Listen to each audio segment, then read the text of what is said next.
AFTERBUZZ TV Network. Now the largest new media platform on the web and your #1 source for after-show entertainment.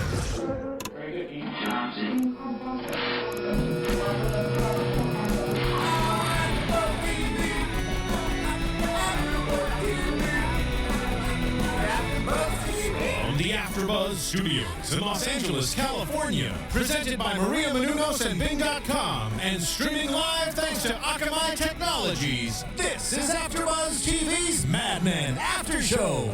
We'll break down tonight's episode and get you all the latest news and gossip. If you'd like to buzz in on tonight's show, you can buzz us at 424-256-1729. That's 424-256-1729. And now, another post-game wrap-up show for your favorite TV show. It's AFTERBUZZ TV's Mad Men After Show.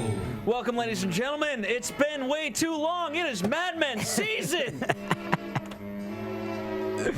You're excited, Phil. Episode 1. Absolutely. The Doorway. And we'll be discussing part 1 and 2. And 2. We're doing them both. That's it. We're going all in. I am your host, Phil Svitek, joined alongside last season's co-host, John Comerford. Good to be back.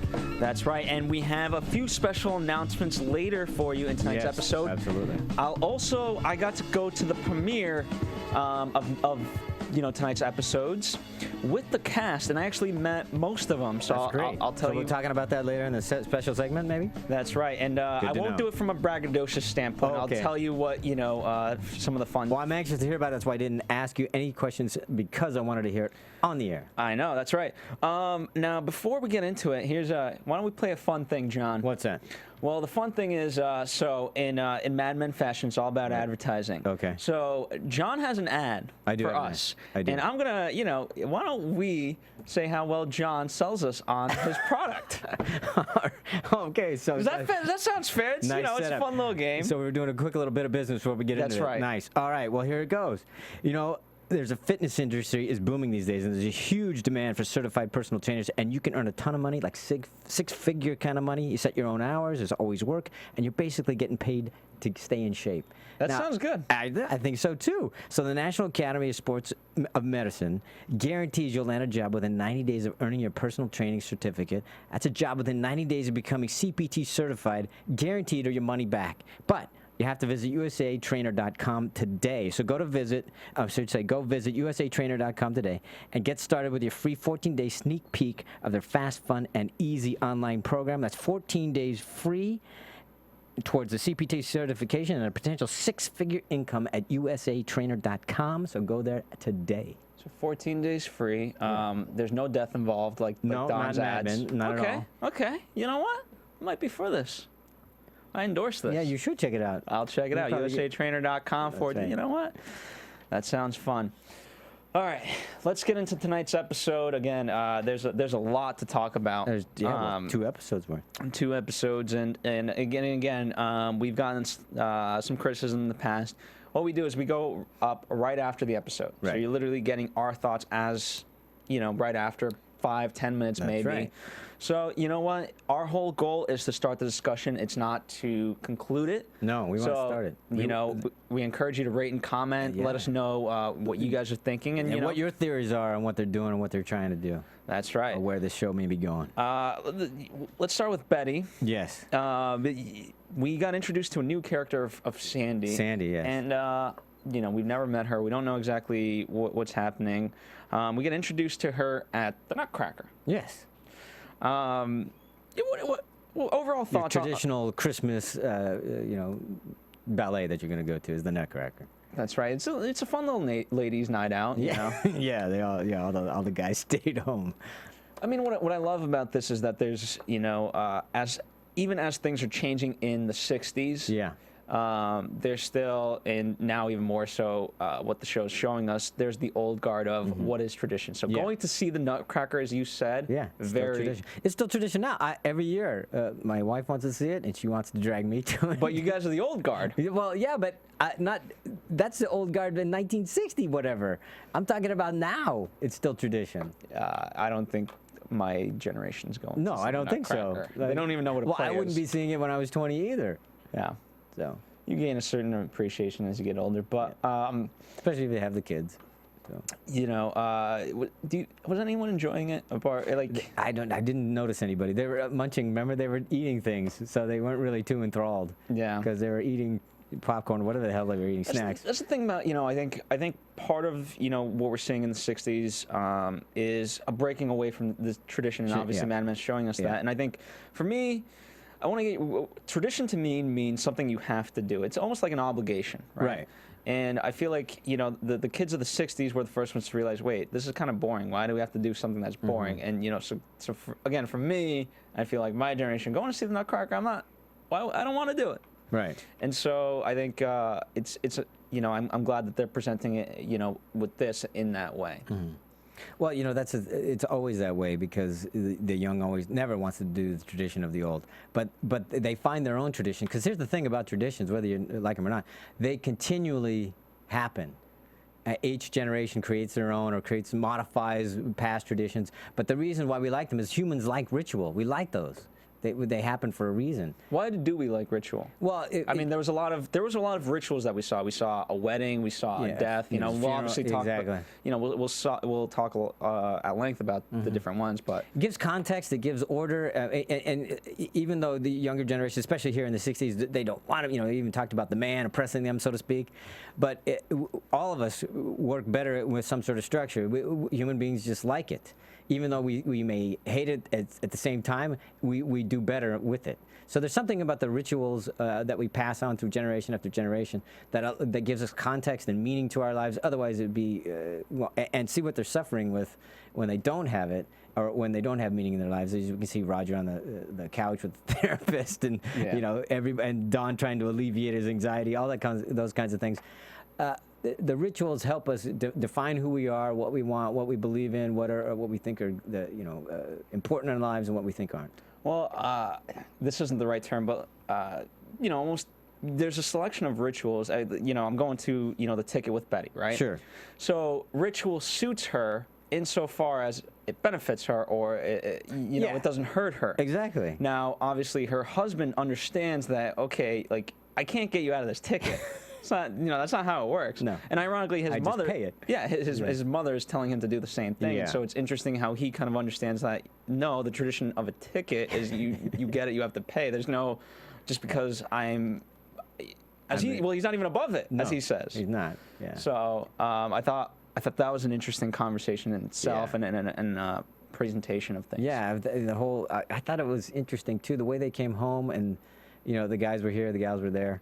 And that's pretty much their family tradition too, is that at some point the girls are going to go off to do their own girl things, the guys will stay home and do their own guy things. Yeah. So that's their tradition to some degree. And that was presented that way.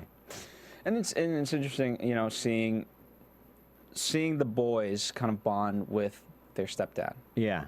You know what I mean? I think they did it strategically, you know what I mean, to show how Betty and Don have really gone. Yeah. You know, since they work together, really. You know, Sally, as the oldest, you know, we didn't really get how she feels about this whole thing in tonight's episode, at least. Right. Well, you know, but she did. What did she say to her mother about the whole thing? Oh, well, you know, it was interesting that Betty was telling Sandy that Sally was going to miss you so much and all this other stuff, and turns out, Sally didn't seem to feel that same way. She was really sarcastic about the way Sandy, you know, when Betty had come home from looking for Sandy. And Sally was being so sarcastic about what Sandy, how, I guess, what's the word? I guess she was stuck up about it.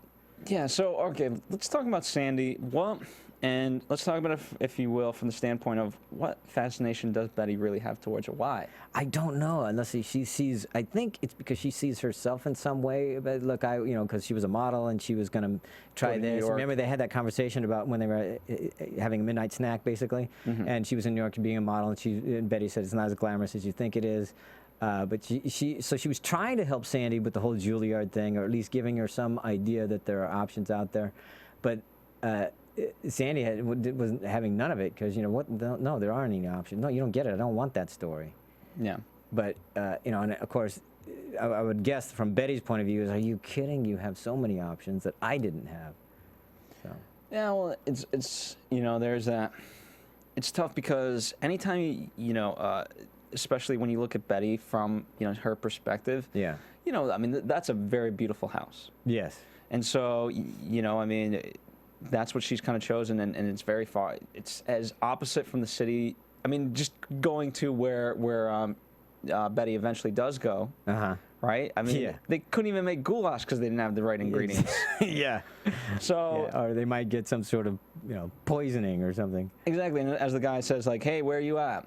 There's 3 rooms. Where do you think I am? You know what I mean? So just that that whole divide and the opposite of all that. And that was a great conversation with the last guy that came in. I don't remember his name. The guy was really giving her a hard time. Was riding her like crazy. Grabbed her purse, $80, and all this other stuff, telling her to leave. But I thought that was fascinating too, because she was right. She was saying, look, I'm not throwing her away. She's not a cast off. She's not garbage to me, which is what his point was he was trying to say. And I thought she was standing up nicely for that. But then, But then I thought Betty was wrong because she wanted. She wanted the instrument back, but it was like, no, it's mine, and she was like, no, or he said, I paid for it. Right. Like, okay, whether or not it was hers to sell, doesn't matter. She had it. I paid for it. Right. Well, if you believe him, I think she was just not believing him, or she just took it anyway. But the guy didn't put up a big snuff. He just let it go.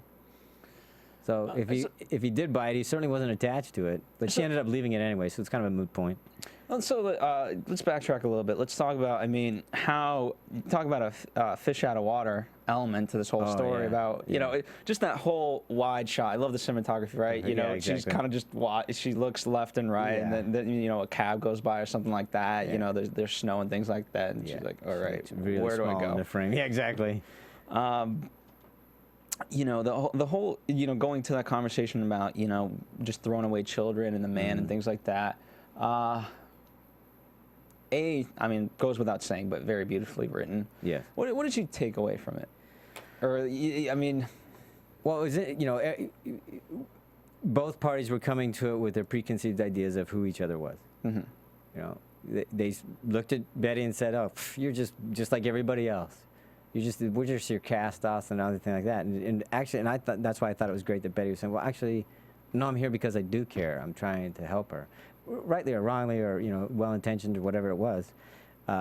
She ended up not doing anything. But the point was that, and she, of course, looks at them and just realized, you're just a bunch of flophouse kids and you deserve what you get. Yeah. And they pretty just disintegrated into prejudices.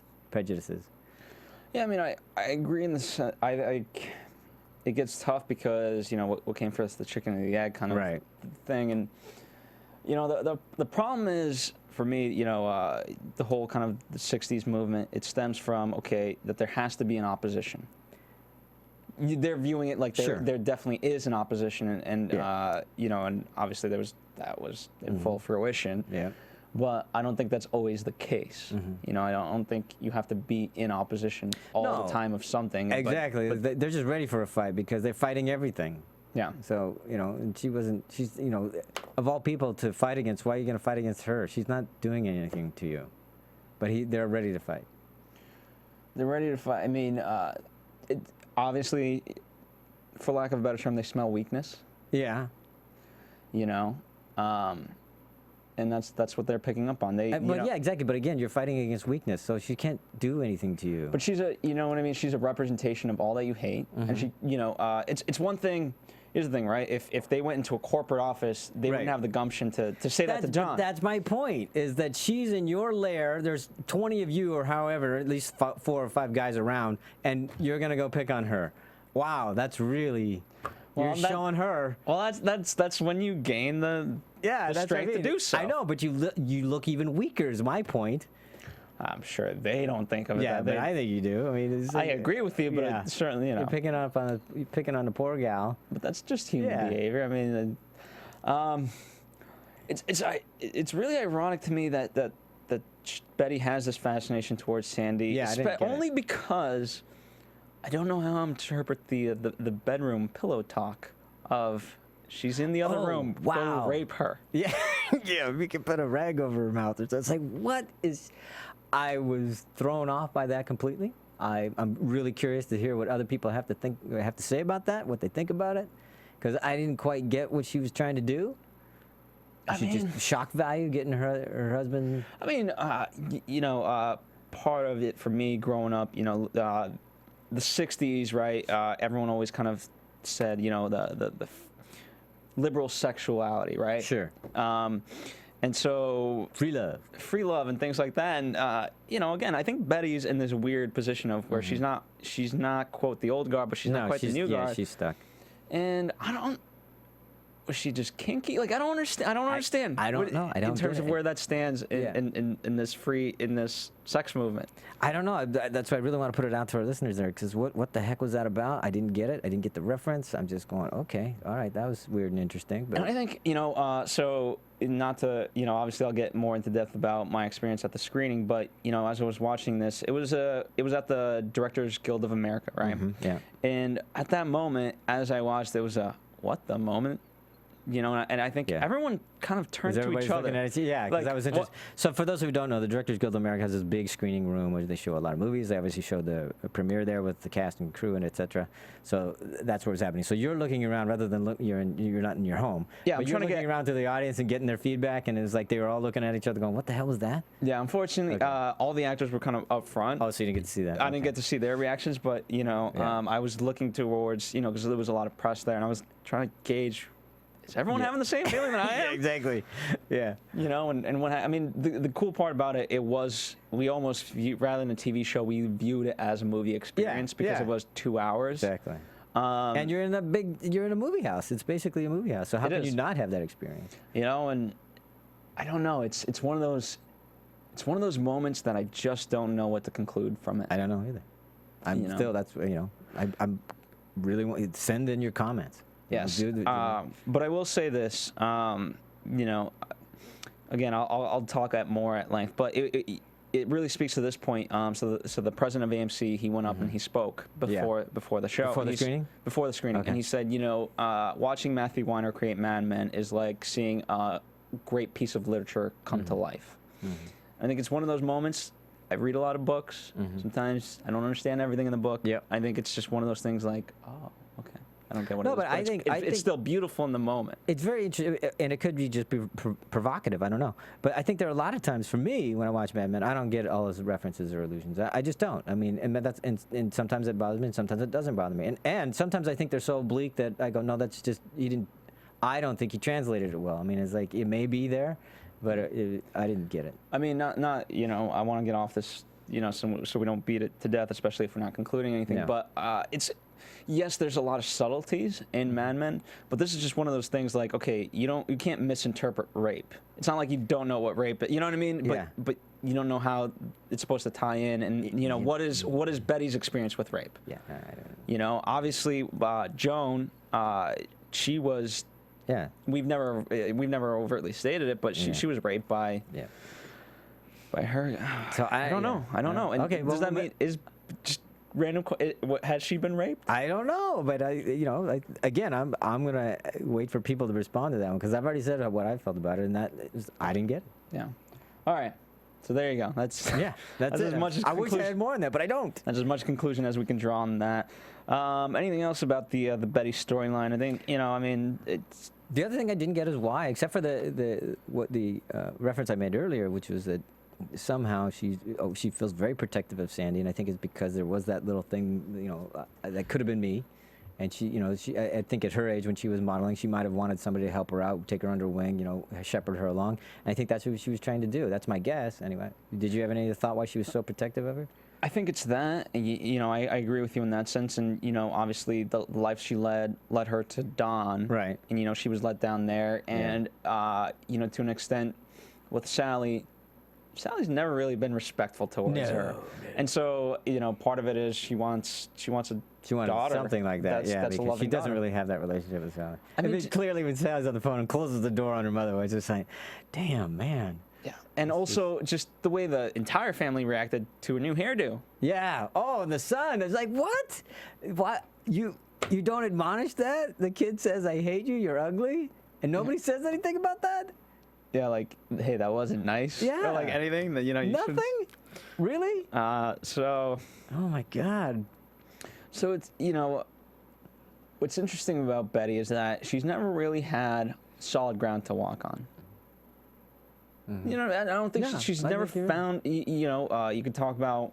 We'll talk about Megan, obviously at length, but you know, Megan at least has acting. Right. Obviously. Well, I think you said it earlier. Is that she's between those worlds. She's not old guard. She's not new guard. There's no easy ground for her to walk on. There's no firm ground for her. Yeah. Because I think she's just caught in the middle on everything. I 100% agree. So. All right. So. And by the way, yes, one of the things that, you know, do go on iTunes, rate and comment. You know, that's how you kind of be part of the conversation, you know, and let us know what you guys are thinking, and, you know, also let us know how we're doing and things like that. And again, with this Betty storyline, and then especially right now with the first technically 2 episodes of the new season, there's going to be a lot of things to actually interpret. Right. You know what I mean? Because we're setting up a lot of stuff. We're setting up a lot of stuff, so we don't know where all this is going yet, and the idea is we're not supposed to know because they're just setting it up. And you know, obviously that's typical of many shows. Yeah. But a show like Mad Men that's all about, you know, hey, what's your interpretation of the art form? Yeah. Yeah. Oh my, you know, it's crazy. It's to the nth degree. Yeah. All right. Speaking of figuring things out, Roger, I love, you know, this was one of your favorite storylines from when I remember it last time with the LSD trip. I loved it. Yeah. You know, and so has he found something? Is this a continuation? He's just on, where has he progressed since then for you? Well, well, not very far, actually. In my, I mean, I was hoping so much because they did such a nice job doing the LSD trip last year and how it was opening him up to certain things. And I thought that's what they were making a reference to with the doorway, which is the title of this episode, that it was going to continue that. But it seems like it's really opened up more questions of mortality to him and all that stuff, and that how life has no meaning and all that. You know. Existentialism or something. That's what it seems to have done. But rather than open him up to other experiences, because he even says that last line. I know I'm jumping ahead in terms of his storyline, but he says that my mother died. She loved me what was it? Completely no good reason or something. What was the exact thing? I can't remember exactly what it was. But he was saying that she gave him his last new experience, and now he knows from this point on, all he's going to be doing is losing things. Yeah. Which, you know, so that's where he is. He's talking to a therapist, for crying out loud, so.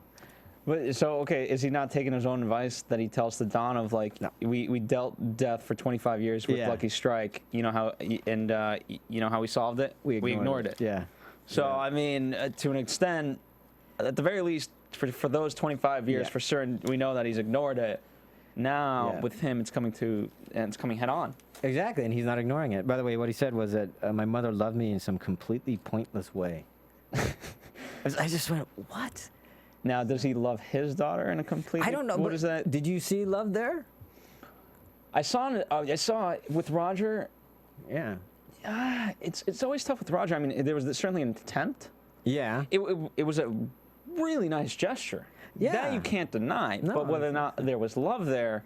Yeah, and you know, I'm curious if Roger can feel any kind of love. Yeah. I mean, I know that other people ask that question. I'm not the first one to do that, of course. But, you know, I'm just thinking, geez, really? Even this doesn't, you know, but we see that the shoe shine kit or whatever from Giorgio finally makes him feel something. And he even says, I'm trying to tell you, I don't feel anything. I think he's so shut down. So to that point, though, right, you know, what mothers have purposes, yes. You know, but here's the thing, like, if you I'm glad you agree. Well, yes. I hope my mother's listening. Yes. She'll be happy to hear that. No, but in terms of, I think Roger looks at the world in a sense of function. Sure. Okay? And so very pragmatic in that sense. You know, a mother, yes, she's supposed to raise you, and then after that, you know, she sends you on her way, and that's the end of her function. Yeah. Whereas, you know, losing a shoe shine boy, how's he going to get a shoe shine? And I don't mean that in a... You know, I hope you guys are understanding with the spirit of which I'm trying to intend. Because you're saying it from Roger's perspective. Yeah, you know, the fact that, because for him, that's what meant something. That's what got him through, you know, he built up that relationship over the years of like, this is the guy who shines my shoes. Yeah. That's a constant in my weird world, you know, and it serves me a function. Without that function, What am I have to look do? elsewhere. See, I took it different. I just took it that, okay, that finally something, was the tipping point. That was the straw. It finally got him to feel something. And it was just that, because a lot of times, especially in grief, we don't know when it's going to hit us. At least that's been my experience with grief. My parents died. You don't know when it's going to hit you. You're going along, you're thinking, okay, I'm dealing with it. And then something happens, and boom, it all happens. Yeah. And that's where I went with that. I wasn't thinking so much specifically with the shoe shine. Yeah, I agree with you. I mean, I think it could be both. No, I don't disagree. I'm just saying that's where I went with that. But because the whole time, this whole episode, more than others that I've seen, I was feeling like, okay, Roger's so shut down. I mean, that's why I was so you asked the question about the LSD, and I thought it was going to open him up to more. Yeah. And it feels in this episode, he felt like he was more shut down than usual. And maybe he had to be just to cope because mom's dead, and he didn't want to feel those things or was afraid to feel those things or whatever. So I don't even feel anything. He said that, I think he said it twice. Yeah. And then it all happens to him. So and he wants the therapist to talk more than him. Exactly. Yeah, and he's entertaining the therapist. That's the thing. And I think with this episode, they were taking the photos they were with the photograph especially, right? You're solidifying a moment. You're kind of trying to capture the essence of the man and put it into in the grand scheme of things, a place in history, right? Yes. And with Don, obviously we'll talk about Don, but show me the real Don. And so, who is the real Roger? Like what legacy? I think he's worried about, who, what, in that sense, what does he leave behind? Yeah. What has he done for humanity, realistically? Yeah, and he was even talking about the whole thing about the the path, and you're supposed to gain something along the way, and you realize that it's just pennies, and he's not there. It has no meaning for him at all, and I don't think he even feels like there is a legacy for him. How funny was the scene when he does get the news that his mother is dead? When he's trying to console his assistant, his secretary, that was great. He's got 2 drinks in his hand and he's trying to give her a hug. Yeah, he's rubbing her with the drinks tinkling. That was great. And, I love that was great, Roger, man. I love that. And I just love the fact that and she's more upset than him. Oh yeah, and partly because she feels like by delivering this news, it's going to be upsetting to him. Which no, he's not. Because he's so devoid of it. So. Yeah. But then the funeral was even better. There's all this craziness happening. You get Hazel Tinsley or whatever her name is wants to say the eulogy, and she's all she wants to say a few words, and then she says some. I was worried because I didn't know where that was going. As I watched that, I was like, wait, is she just gonna crap on Roger? Right. Because there seemed to be that kind of disdain towards each other. Yeah, that's true. And then she delivers. She said some nice things. That Roger was her favorite. The mother's. Right. Yeah. So his mother, what was it? My son is my only sunshine. Yes. And of course that's right when Don barfs. Which I think were ultimately the feelings of Roger. Because in your mind, what was going through Roger at that point in time as he's listening to these words, thinking, hey, his mother's dead and she's lived a pointless life. Yeah, well, I don't know. I mean, I'm just like, really? You thought your mother's mother? And I don't really know his relationship with his mother very well, but. That's what you were thinking? That she loved him in a pointless way? Yeah, I mean, obviously, I think that idea has stemmed to every female relationship he's had. Oh yeah, clearly. And the only one that could be debatable is with Joan. Yeah. But even that's been, he doesn't even have her. Yeah, he's being consoled by his former wife, and instead of actually, being in that moment, he just hits on her. Because all he wants to do is, quote, alleviate his anxiety. Yes. Which is what the Dr. Rosen says. So I mean, in terms I feel bad for Roger. I feel very bad for Roger. And, we saw, Cooper's, it's weird because, him and Cooper were supposed to be equals. Right. But they never really were. No. I mean, the more Roger has continued in Mad Men, the more childlike he becomes, and just a joke of his former self. Yeah. And Pete Campbell certainly doesn't. He doesn't want him, or he doesn't take him seriously. And I think he just keeps seeing the end and saying, "What am I doing? What's this all for? It doesn't mean anything." Yeah. I mean, I think if Roger was to realize anything, but the beauty isn't that he doesn't know. Yeah. His greatest strength is his throwaway lines, because they make others realize something so obvious Yeah. about the world, but in a way that we didn't know before. Yeah, they're very profound, but it's not like he doesn't hear them himself. He says them to other people, but he doesn't take them to heart. Yeah. That's what I love about him. So and it's sad because I don't think that's a truth he will ever realize. No, but, he won't. But that's what I like is that is the legacy he's leaving for other people. Yeah, he is. He's dropping these little nuggets, but not paying attention to any of them. Yeah. So, Roger. Yeah. Very ironical. Let's talk about Peggy, someone who's seemingly doing okay. That was a big question mark at the end of last season. Well, how was she going to do in the new gigs? And how is she doing in your mind? I mean, to an extent. I thought she did great. Yeah. She's clearly running the shop, or running her show, I should say, over there. And, great under pressure. And, she looked really capable, competent, all those things. I think a few minor mistakes. Obviously, it's pointed out to her, like, they need to eat and things like that. Oh, that's true. But I liked that. I liked seeing her go, well, yeah, okay, she's running it, man. So, maybe not the best way, but I like seeing her do that. I'm sure she'll moderate that and everything. But I thought it was cool that the way she went to task with those guys, her underlings. Is she completely becoming like Don? Yeah. Okay. Well, that's his mentor. So, she doesn't, that's what I'm saying. She'll mollify it so that it works better, because hopefully she'll see the error of that and say, you know what, I probably could get more production out of them if I did this differently. Yeah. So, and she's smart enough to see that, I think. I mean, before we fully, we'll dissect everything, but in terms of where this is headed, is she going to be Don's competition? Is Don there's still a big question mark whether or not Don's idea is going to go through for the hotel. Oh, absolutely. Is Don no longer the best in the game? Well, he wasn't on his top of his game last year either. I mean, last season he had some slip up every now and then. Yeah. But, ultimately, whether he was or wasn't, he was certainly thought of. Sure, absolutely. And he still is. He's got all that reputation coming with him and stuff like that. But, he didn't, let's put it this way. He may have been on top of his game in terms of concept, but he certainly didn't sell it right. I mean, he didn't really. I don't think he spoke to his audience very well with those Sheraton guys. No, he didn't really get them, because I think he miscalculated where they were. He didn't speak to them on their level and take them somewhere. They didn't get it at all. So no, they were very. It's too conceptual for them, and stuff like that. So and speaking to. Peggy gaining control, obviously she's getting kind of instructions throughout this whole thing, like, hey, you have to fix this. Hey, you need to call this person ASAP and things like that. And then when she's not getting the response, then she is taking it on. I mean, it's tough to say when Koss goes in there and he has all those, considerations about, well, we got to pull this, we got to do that, and she was great in that meeting. She's saying, well, no, I know that's how you see it, but I think that's just you. That's not the whole world. And she's, every one of the considerations. And by the end of the meeting, she's, he says, look, I don't know how to do that. And she goes, I do.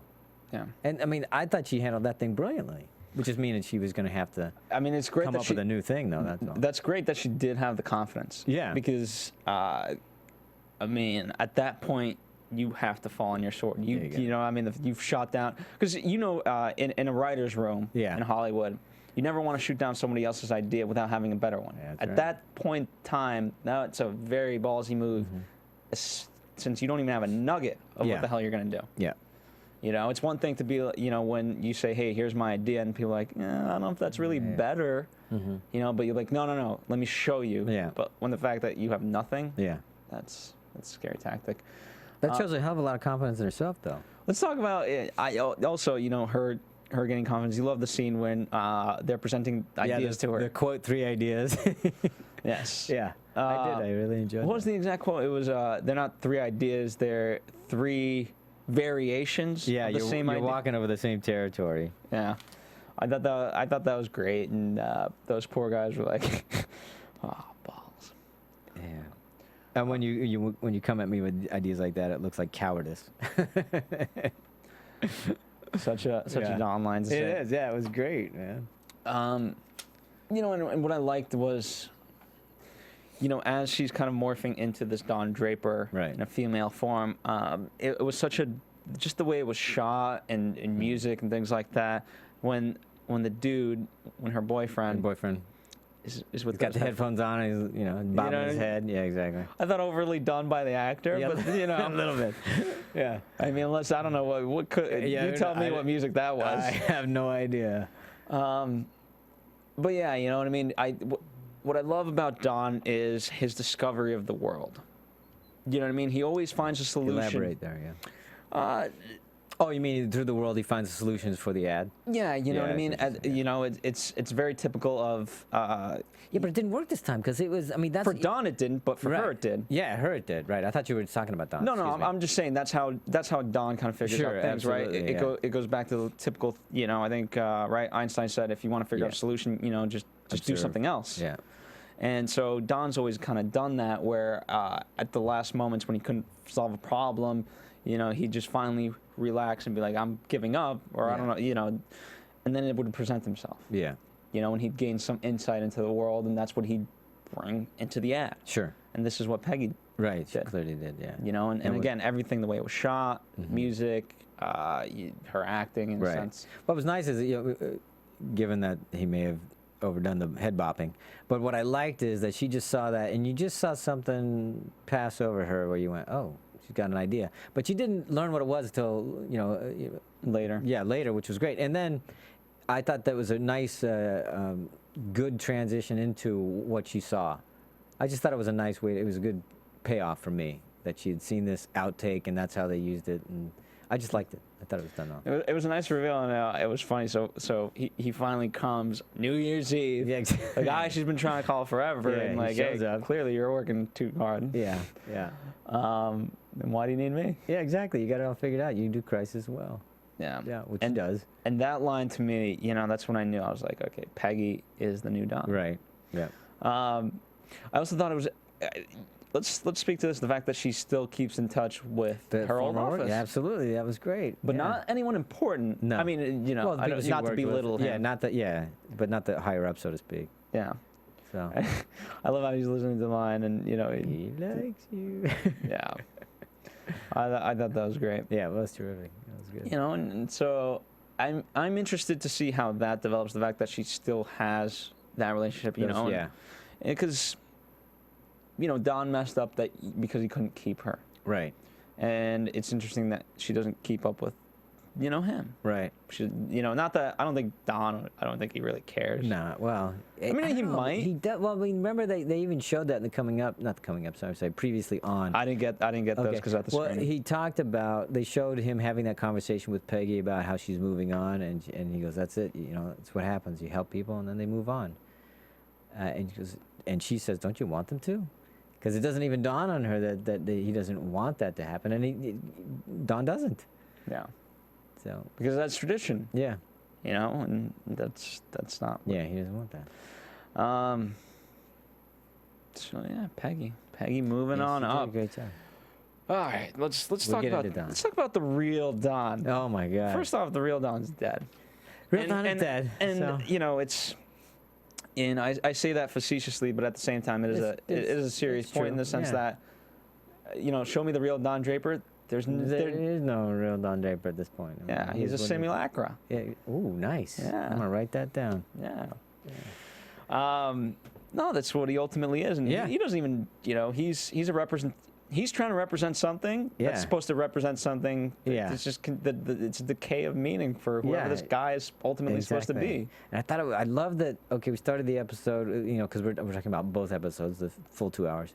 He's in Hawaii when we start out in nice sunny beaches. We end the movie back in New York when it's all snow and cold and just horrible. He's reading Dante's Inferno. His journey through hell, so to speak. He's going through his own little hell, so that's kind of fun, little metaphor and stuff.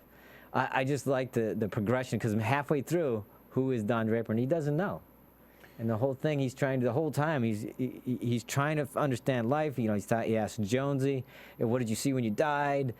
He's trying to put these pieces together.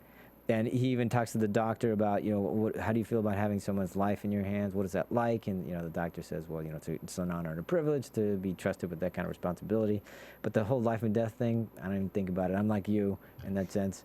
And then he says, people will do anything to alleviate their anxiety. And that's you know, Don has got huge anxieties that he doesn't know what to do with. And he ends up, sedating himself with women and booze. That's Don in a nutshell. I mean, you're talking about the progression of him in one episode. Talk about the progression of him in all these seasons. Yeah, exactly. He hasn't progressed. I know. That's my point. And she even asked that. What's her name? I'm sorry, Dr. Rosen's wife. I can't remember her name. But okay. So she's, New Year's resolution. They just had sex, and and she goes, "What do you want for the next year?" And he says, "I don't want to be doing this." Yeah. I don't think he can stop. I know. What a weird thing to say in her bed right afterwards. I don't want to be doing this. Yeah, I 100% agree. Yeah. And he just can't get out of it. He's in his own little thing. He's his own little journey of hell. He's in the circle. The one thing, I'll give him credit for actually saying that. Yeah. Because at least then, the action in that sense doesn't necessarily have to fall on him. Mm-hmm. And perhaps by upsetting her, because that, if I was the female, that's a pretty upsetting line. Exactly, but she wasn't upset by it, so yeah. So it's interesting. And what's interesting, talking about the progression, Elizabeth Moss, who plays Peggy, and speaking with her, what she likes about this season is that she called it's exactly like season 1 in terms of how it feels to me, to her. Okay. And I thought that was interesting. And for me, obviously she's seen all the episodes, she's filmed them. Yeah. Based off of this episode, what I take that to mean is that Don hasn't grown one bit. No. And okay, there's his ex. We're seeing a lot of glimpses of his ex-wife and what she's going through. I don't know if Megan's. I don't know if her fate is much different. I don't. Yes, there's differences between them. Yeah. How different is she ultimately? I don't know. Well, I thought it was interesting that Betty, does the whole hair Elizabeth Taylor look-alike, does the whole change, and it's just an external thing, and that's the same way I feel about this, the whole what you just pointed out. Megan? Megan, yeah, it's just an external thing. They look different, they may act different, but to Don, it's still a woman's just a woman. It's not that he's just rearranged the furniture, so to speak. Yeah, he's still Don. And so let me ask you, right? So in Hawaii, going back there, going back there with the marriage. Yeah. He does a really nice. Yeah, he does a really nice thing by attending this thing. And what is his takeaway? Does he is so blind to the world in terms of emotion and what these traditions are supposed to mean. Exactly. And the fact that he met this guy, and there's no meaning there for him, and the fact that he met somebody else in an army and stuff like that, because he doesn't put any value on that experience anyway. He has the whole. He throws away the lighter, which meant so much. That was their connection. He just throws it away, even whatever the inscription was that said. I can't remember. I have it written down, but I don't remember the inscription. But at the same time, again, it comes back to him. Yeah, because he cannot escape it. Yeah, he can't escape it, and then he wants to say, he asks his assistant to, you take care of it, get it back to him. No. He just doesn't want to deal with it. Again, any way to alleviate the anxiety, any way to just stay. It's like, really? Nothing touches you? And yet he's out there on the beach with a guy, and he even tells the guy, "Really, you wouldn't want somebody else to stand up for you, because you might regret it in a couple of years from now." I mean, and what's interesting is that Megan, she gained something out of that experience.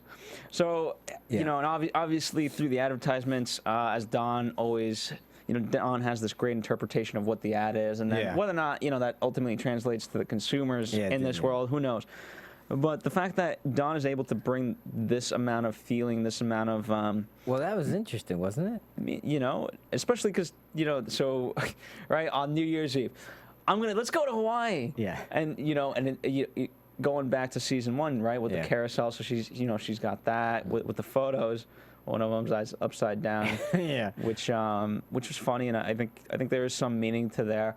But going back to the different photos, we stop on the wedding one. Right. And that's when kind of things, because she was going through the rest of them pretty fast, like boom, boom, boom, pause. And I forgot who asked him, but somebody said, "What's the story behind that?" And he didn't say. He just next slide. He didn't even go on to that. Yeah. But let's go to the interpretation. So he has his ad campaign. Remember, he comes back from Hawaii and he goes, "I felt something there. I can't put it into words." Which is. That's what he. I don't know if that's a first for Don. I don't. And then the next moment, he has a moment to himself. He's staring outside his office window after they rearrange the furniture, and he can hear the waves crashing. So in some sense, he's still back there, still wants that feeling. And then he comes up with this ad campaign, which is, Hawaii, the jumping off point, which is, so I know I'm going, okay, does he just want to be back there? Is because it was so effortless? Everything he was saying about Hawaii and the way it felt. But here's the thing. I mean, what's tough for me is, okay, what did he have on Hawaii? Yeah. Right? He wasn't, yes, he was with Megan, and that was kind of nice, but he wasn't paying too much attention. No, that's what I'm saying. It's like he didn't even look like he was having any fun, even in Paradise. Yeah. All the stuff that the luau and stuff like that, and Don looks like he doesn't care about it. It doesn't faze him, doesn't interest him. And I mean, I realized part of it was work and everything, but it was like he couldn't even sleep on vacation. Well, he was on work. That's my point is, where else you can't even sleep when you're on vacation when nothing should be bothering you. You should be relaxed. He can't even fall asleep. Now let me answer this. They brought up a point of like, well, it's Hawaii. Hawaii is hot this time of year, or it always is. You're in New York. That might just be the feeling that you're feeling, as opposed to anything else. Is that it? I mean, but I don't. What did he gain? I don't know, but obviously something affected him there. Dante's Inferno. That's the only thing that he went on a journey with that book. But it didn't. I don't know that he finished it. And what's her name asked about it, but all he said he made me think of you. So I don't know that he gained anything from that either. Who knows? I don't know. But he was questioning life and death and stuff like that. So I'm sure it had an effect on him in some regard. But I don't think. I mean, Roger's certainly questioning death to its ultimate extreme. He asked Jonesy. He goes, Jonesy, what did you see when you died? No. He wants to know, is there something beyond this? I mean, why else would you ask that? I mean, that's true. Yeah, I mean, yes, I will agree with this because, in terms of the ad, it's the jumping off point. And the reason why there's, paper has boundaries, right? Right. And so he doesn't know what's beyond that boundary. Sure. So you're right in that sense. Yeah. Everyone thinks it's a stupid idea. Yeah. I love the guy. Like, yeah, I just draw him. Well, and I thought it was great that there was nobody in the picture. There's no man in the picture. Because, well, why do you like Well, I for many reasons. One, there is no Don Draper. Who are you? He's not even there. He's not existent. Okay. Yeah. He just he likes the sloughing off of the clothes, the peeling off of the facade, and to be. That's true, right? Because this comes after, show me the real Don Draper. Yeah. He's not here. Yeah, exactly. He's not existent. Doesn't exist. Can't see it. Yeah. You're correct in that point. What was I going to say? Okay, why don't we talk? Why don't we talk about Megan for a bit? Okay. Sure. And what is his reaction to? She's kind of up and up as an actress, but he's not really liking it. No, and she's frustrated by it too. Why? I don't. I think, and again, this is a complete speculative comment. He likes it when the women in his life derive their worth from him. But that was Betty. What's that? That was Betty. What do you mean? Betty did that. Yeah. And what did it gain him ultimately? No, I don't think it gains him anything, but I think that's what he knows. So this is something because then they don't need him. They don't, So what, I have no idea where this is coming from. That's the only thing I could guess. I just don't think he likes the fact that that's not in his control. Yeah. And what's interesting, so they come back home and she gets. Oh, by the way, if they do only have their worth through him, it's disdainful. He doesn't like it. Yeah. I mean, it's a classic thing that a lot of people do. Well, that was Betty. And that's my point. Is that he's his own worst enemy in that regard. Is that he hates it, but he also, but hey, you should. But I hate it when you do because I resent you. Because you should have your own life. Why, but don't. I mean, that's what he does. He's a very confused man. Yes, he is. He's a silhouette of a man. Yeah, exactly. So they come back, and ironic. So we're speaking to the point of how he found paradise, right? Right. Whereas Megan is like, I should have stayed home. Because I could have done more and things like that. They work here, yeah, whatever. But she enjoyed it while she was there. She did, and she loved it. She loved it, and she says, "I don't want to go home." It's also great to see Don's reaction to her becoming this actress, right? So Yeah. like, I was like, oh my God, we love, and can we take a picture and things like that? And John, and I was like, oh. Yeah, and then in his reaction when they're home and she says I have to work, she wakes him up and she says I got to go in. And they have another job for me. They want me here on this day and stuff. And what can I do? I'm married to a famous TV star. Yeah. And there, it was not quite complimentary. That's how it seems though. That's how Megan took it, but it seemed a little bit, sarcastic as well. It's funny. I mean, this has kind of to a degree been a constant, but it's ironic because you think of actresses, right, and they kind of make their own schedule to a degree, right? When they don't have a job, they can kind of do whatever and things like that. Whereas it's funny that Don, who's in this corporate world, can make his own schedule as he so pleases. Like, whatever, I'll show up, and I'll sleep on there, and I'll cancel this, change that. Yeah. So really interesting how again just lack of meaning and importance to him. Yeah. I mean, that's what it is. He's really striving for having anything have importance to him. Let's talk about, he's the guy comes for his camera, right? And he pauses to try to see what Don's talking about. Right. And appreciate that real beauty. Yeah, and because he wants to see the man that he doesn't know yet. Yeah, and I thought that was interesting. And how Don was kind of. I think my interpretation was that Don was taken aback by it a little bit, like when he noticed that he was being watched. He did notice that. And then when he realized, oh man, he heard that, because that's not a face he wanted to show his neighbor just yet. Yeah. So, but I loved what he was saying about the thing. Why are we trivializing the word love and. That's love is it's not domestic. We want something to jolt us. We want we want eros and all that other stuff. I thought that was great stuff, and that's what he's looking for. Yeah. All these trysts, they don't mean anything. It's 100% true. Yeah. But what was the reference for the camera? Why a camera? Why a camera? Well, because because of the whole thing about the reflection of who you are and. Yeah, I mean, it could have been anything, but they chose it to be he wants a camera, wants to give a camera. I think camera's been a constant, for Mad Men through this whole season, and I think it captures you in the moment. It's advertising, all that other stuff. I get that part. It's history, it's things like that, and and again, my favorite moment of all of Mad Men is that speech at the end of season 1. When he's talking about moments in the carousel and things like that, and. I don't know. For me, if I'm to interpret Don Draper, he wants some sort of feeling. Yeah. And memories and things like that. And he has so many, but he's blind to them. Yeah. So. Even if he saw them, he would in some way demean them. Or devalue them, I think is a better way of saying it. That's right. So you guys as fans may remember our friend Mike August from Chicago. Mike August. So here's, he, at the end of every episode, for those of you who don't know, Mike August sends us, he's a friend of AfterBuzz, and so he sends us, kind of... His thoughts and / interesting points. Yeah. So I wanted to share them with you.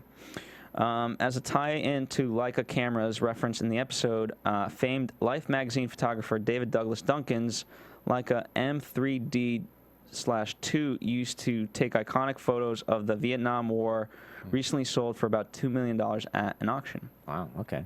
Nice. And by the way, so, to that point, as we're entering this, right, we're talking about photographs.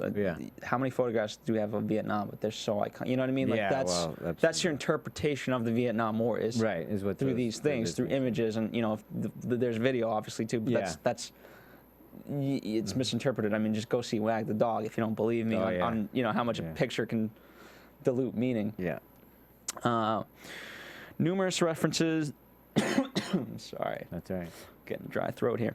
Numerous references to the cold in the episode, which most likely symbolizes death, especially since there are also several references to parents that have died. Mm-hmm. To that point, we'd be remiss not to talk about Don puking.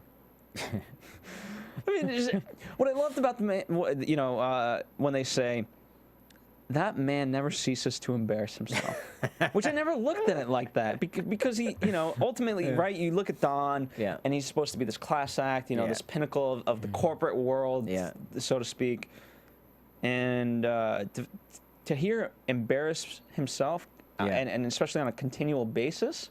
That's not something you like. Imagine Donald Trump. Like that's not what you think of Donald Trump. Well, I think of him. I think you need to go to somebody else besides Trump. All right, fine. Throw whatever. Throw me.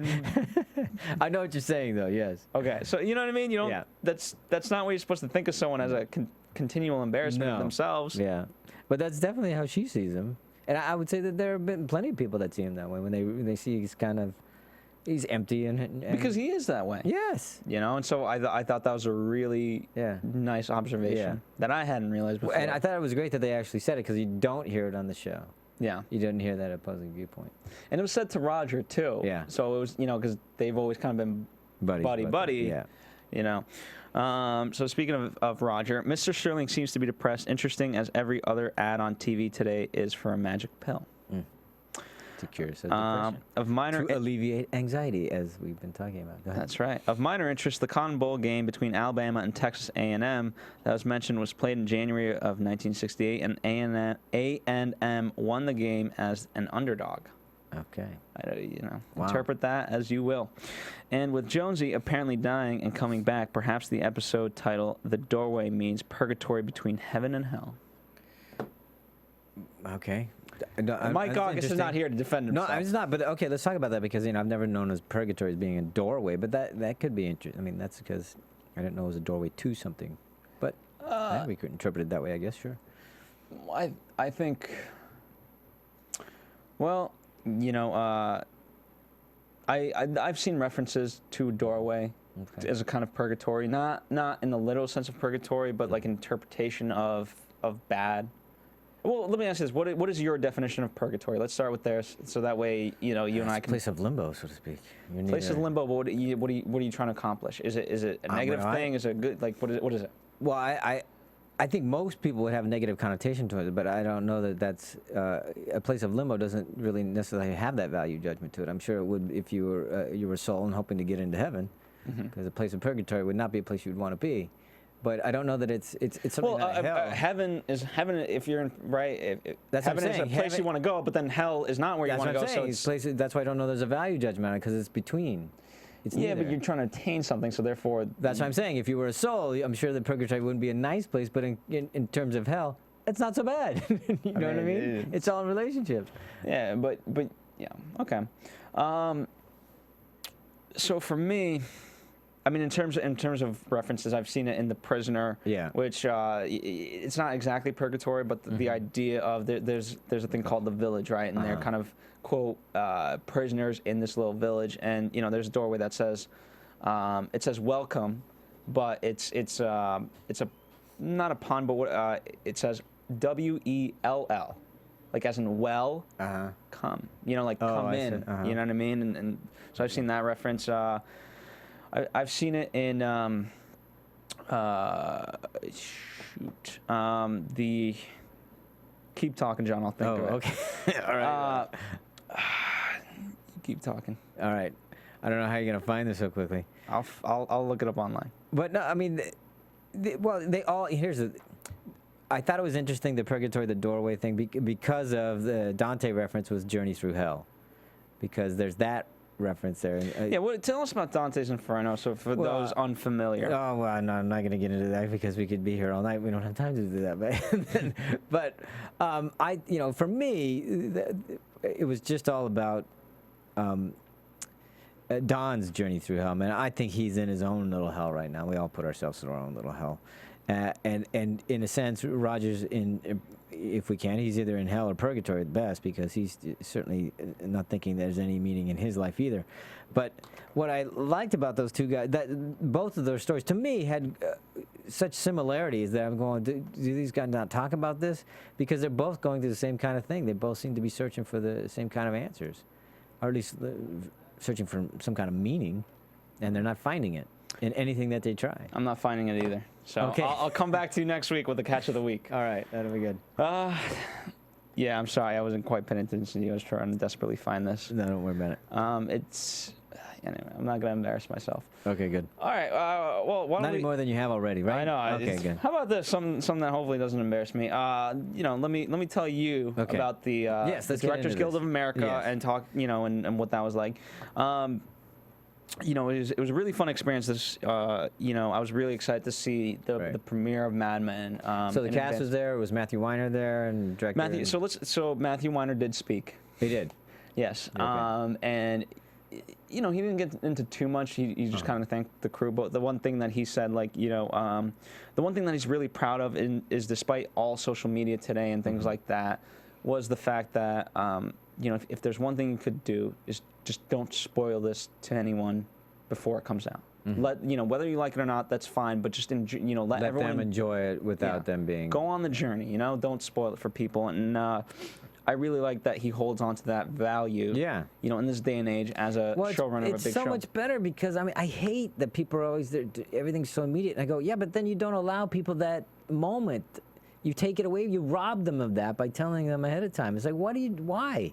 And you know, just also in the general sense, you know, the case of the meaning. Like, okay, like let's say you asked me a question, right? And I just wanted to know the answer. Like, okay, well, you know, in the by virtue of Socrates, like I'm supposed to figure out that answer. I'm supposed to ask questions of you to, you know, I'm supposed to attain that answer on my own. Okay. Otherwise, it has no meaning for me. Right. Yeah. Fine. No, I'm with it. It's the same thing I'm saying, though. I'm agreeing with you. I agree. It's just like, what, you know, I don't understand. And I'm glad that he's making that point. Because it just seems like, you know, what, so you get to be there first and spoil it for everybody else? Wow, is your life that meaningless that you have to have value that way? The good news is I didn't spoil it, I don't think, for anybody. No, you didn't. You did for me. So, because you could have. I could have. You know, it was you know, it was funny because he made a joke. He was like, all right, everyone needs to turn off their cell phones, pretend like it's the 1960s, except if you were a doctor, and you'll know what that means. Which, That's right. You know, you know, we didn't know what that meant. Service called Dr. Rosen. Yeah, we didn't understand what that meant initially, but obviously, looking back on it, we got the joke. Yeah. But yeah, I mean, it was just in terms of his speech, he was just very thankful, and yeah, he's always very gracious. I heard him a couple months ago. He's always very gracious.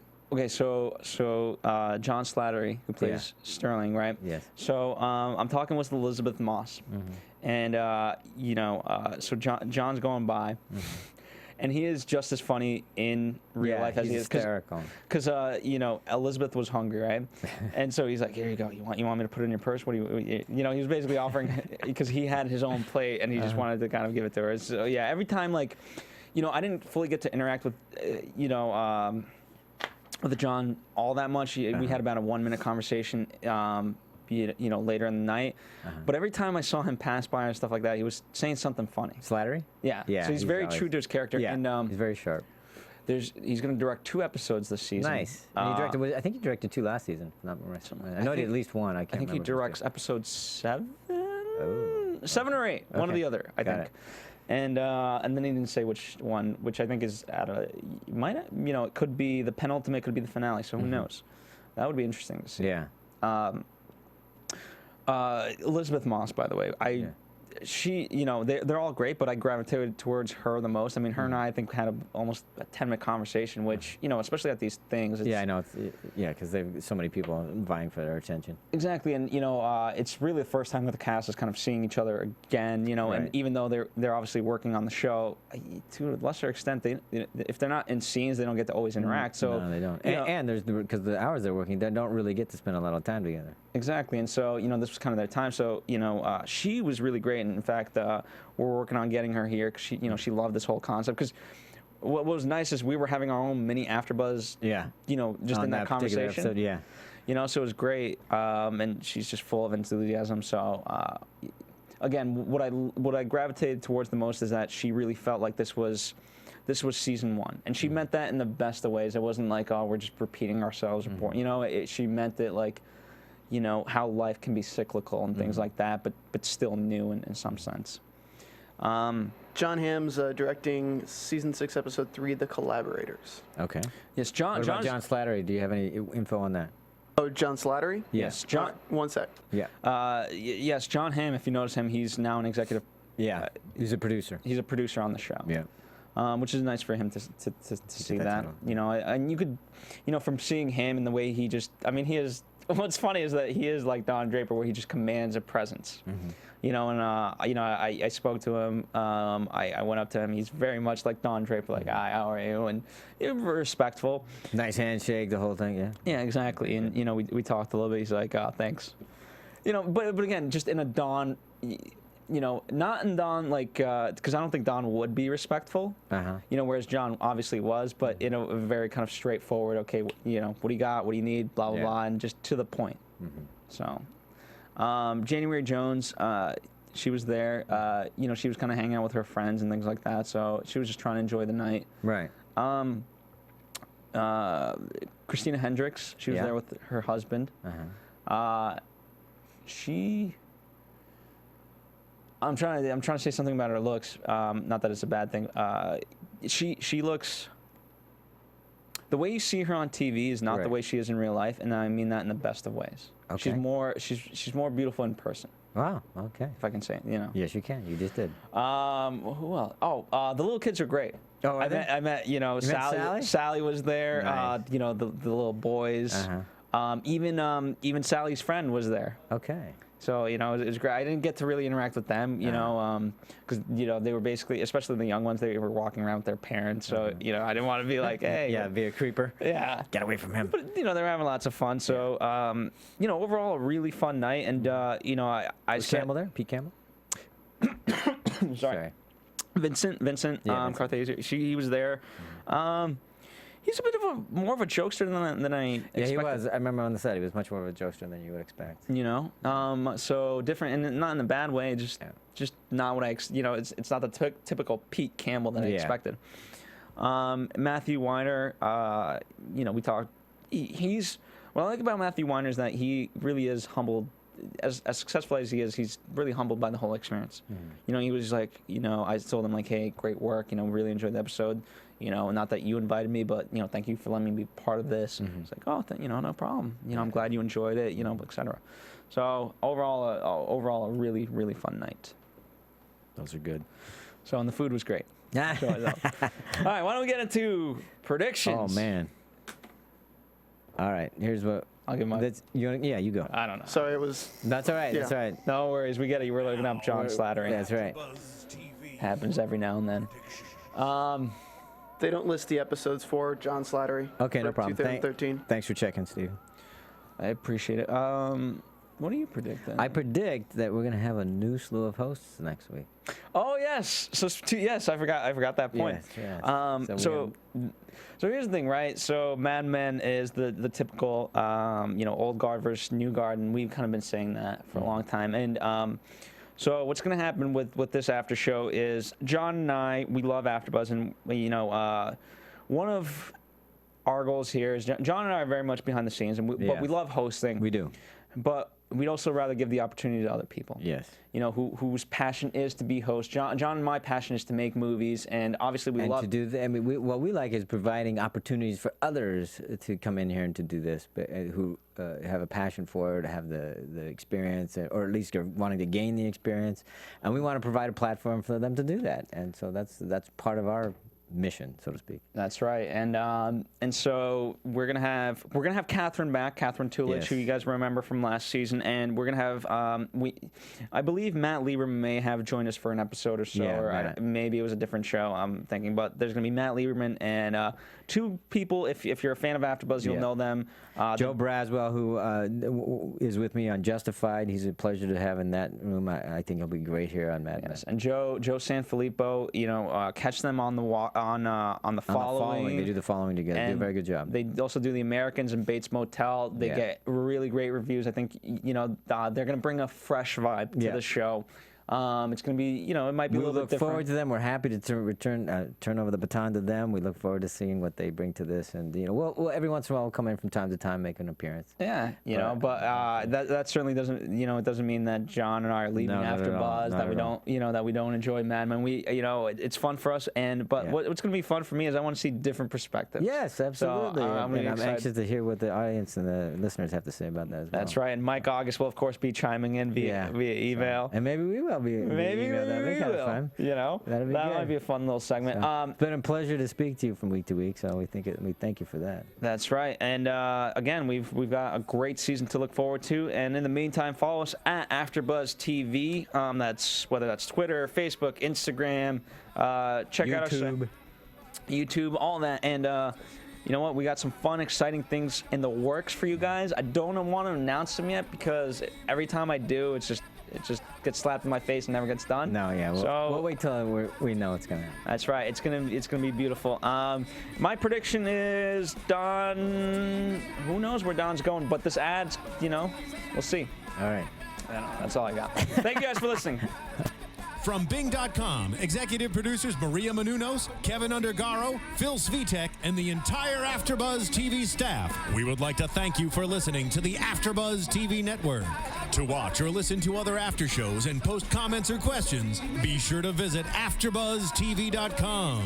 I'm Sir Richard Wentworth, and this has been a presentation of AfterBuzz TV. Buzz you later. The views expressed herein are those of the hosts only and do not necessarily reflect the views of AfterBuzz TV or its owners or principals.